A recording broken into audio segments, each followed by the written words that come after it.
Brought to you by Penguin.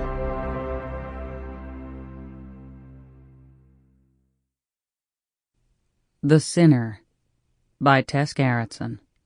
Read by Anna Fields. To my mother, Ruby J.C. Tom, with love.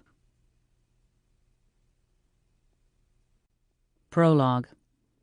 Andhra Pradesh, India. The driver refused to take him any farther. A mile back, right after they passed the abandoned Octagon chemical plant, the pavement had given way to an overgrown dirt road. Now the driver complained that his car was getting scraped by underbrush, and with the recent rains there were muddy spots where their tires could get mired. And where would that leave them? Stranded 150 kilometers from Hyderabad. Howard Redfield listened to the long litany of objections, and knew they were merely a pretext for the real reason the driver did not wish to proceed. No man easily admits that he is afraid. Redfield had no choice. From here he would have to walk. He leaned forward to speak in the driver's ear, and caught a gamey whiff of the man's sweat. In the rearview mirror where rattling beads dangled, he saw the driver's dark eyes staring at him. "You'll wait here for me, won't you?" Redfield asked. "Stay right here on the road." "How long?"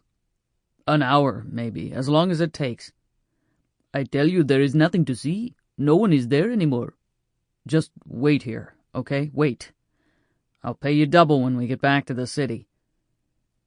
Redfield grabbed his knapsack, stepped out of the air-conditioned car, and was instantly swimming in a sea of humidity.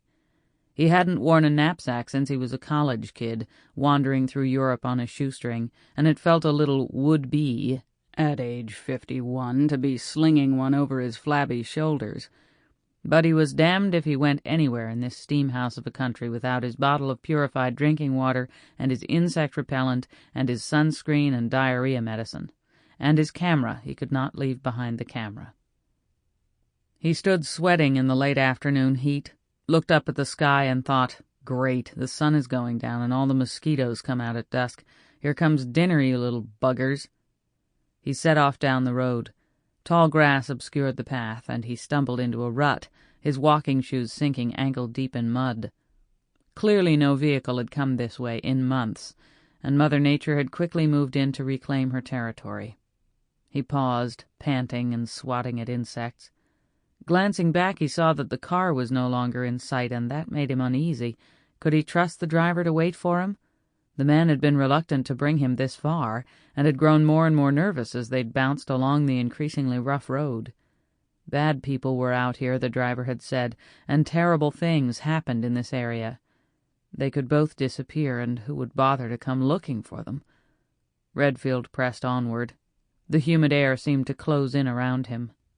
He could hear the water bottle sloshing in his knapsack, and already he was thirsty, but he did not stop to drink.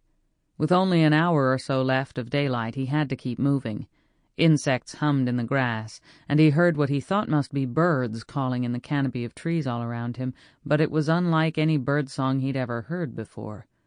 Everything about this country felt strange and surreal, and he trudged in a dream-like trance, sweat trickling down his chest. The rhythm of his own breathing accelerated with each step. It should be only a mile and a half, according to the map, but he seemed to walk forever, and even a fresh application of insect repellent did not discourage the mosquitoes. His ears were filled with their buzzing, and his face was an itching mask of hives. He stumbled into another deep rut and landed on his knees in tall grass, spat out a mouthful of vegetation as he crouched there, catching his breath, so discouraged and exhausted that he decided it was time to turn around, to get back on that plane to Cincinnati with his tail tucked between his legs. Cowardice, after all, was far safer and more comfortable. He heaved a sigh, planted his hand on the ground to push himself to his feet, and went very still, staring down at the grass. Something gleamed there among the green blades, something metallic. It was only a cheap tin button, but at that moment it struck him as a sign, a talisman. He slipped it in his pocket, rose to his feet, and kept walking.